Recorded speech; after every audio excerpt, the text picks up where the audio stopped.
The energy is coming from the sun, and life could spread literally over the entire planetary surface. And this remote corner of Western Australia holds clues to how that happened.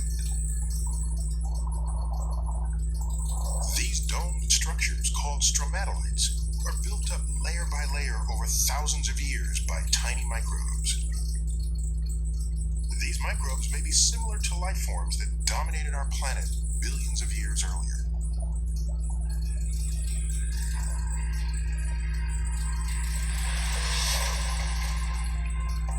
And in the arid hills nearby, there may be evidence of these ancient creatures.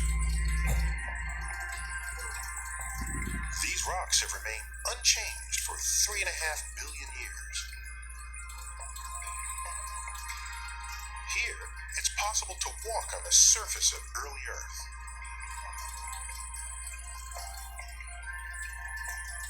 Martin van Kranendonk spends months at a time in this wilderness studying the geology. Max and Dirk Hem could point to facts, figures, statistics to back up their theories, but others maintain that social research should be more qualitative. Weber especially advocated an imperative or interpretive approach, examining what it's like to live in modern society and the social interaction and relationship that are necessary for social cohesion.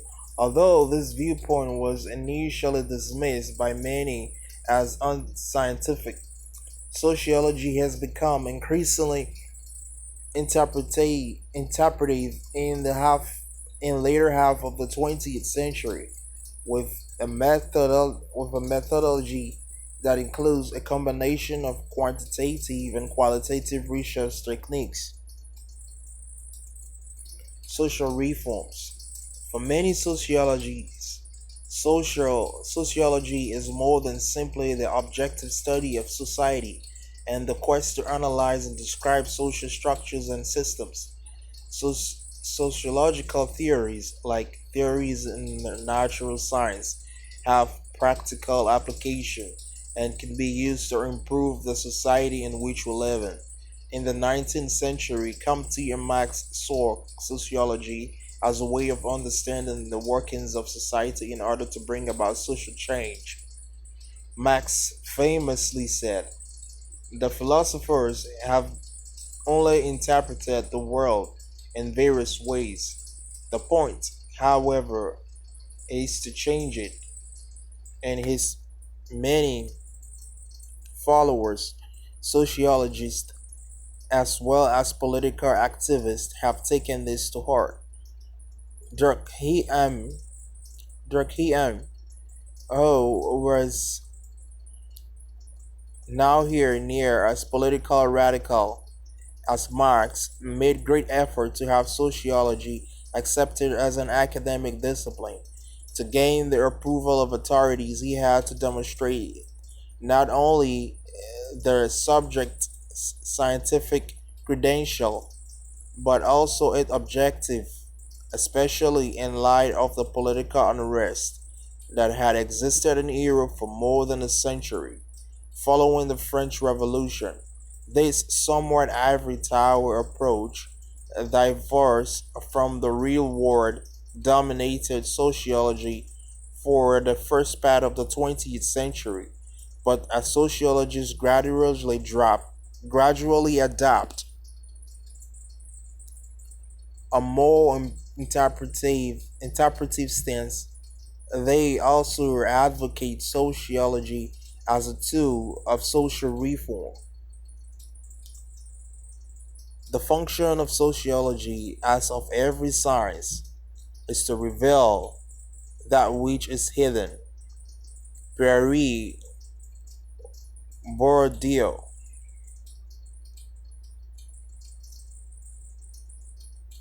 This was particularly noticeable among sociologists with a Marxian perspective, and others with a left wing political agenda. After World War II, sociologists include Charles Wright Mills and Michael Foucault examined the nature of power in society and its effect on the individual, the way in which society shapes our lives rather than the way we shape societies, and how we can resist these forces. Even in more mainstream sociology, the mood and change was changing, and the scope of the subjects broadened from the academic study of society as it is to include politics, practical application, informing public policy, and driving social change. In 1972, Howard Becker, a represented a respected U.S. sociological theorist, wrote, "Good sociology produces meaningful description of organization and events, valid explanation of how they come about and persist, and realistic proposal for their improvement of removal."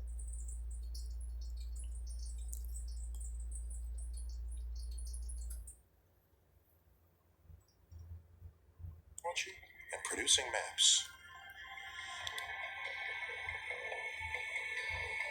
In a secret location in these hills is what could be one of the greatest geological discoveries of all time. These are the oldest fossils in the world, at about 3.5 billion years old, and they're composed of stromatolites. And at this outcrop, we can see two different types of structures that these creatures formed. First are these black mats that have wrinkly textures all through it, and the second are these larger domes that form these broad structures. The most likely way these things formed is by the growth of microbes. Like modern stromatolites, these ancient structures could also have been built by colonies of bacteria.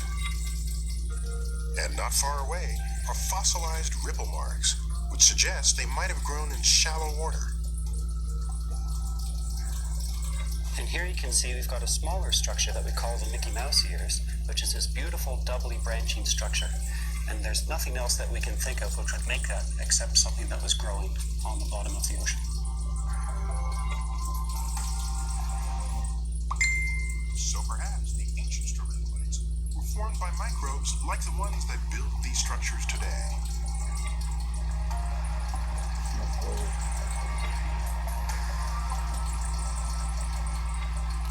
These big stromatolites are composed mostly of rock at the bottom, and the only living part of the stromatolite is a thin layer on top. And that thin layer on top is made up of microscopic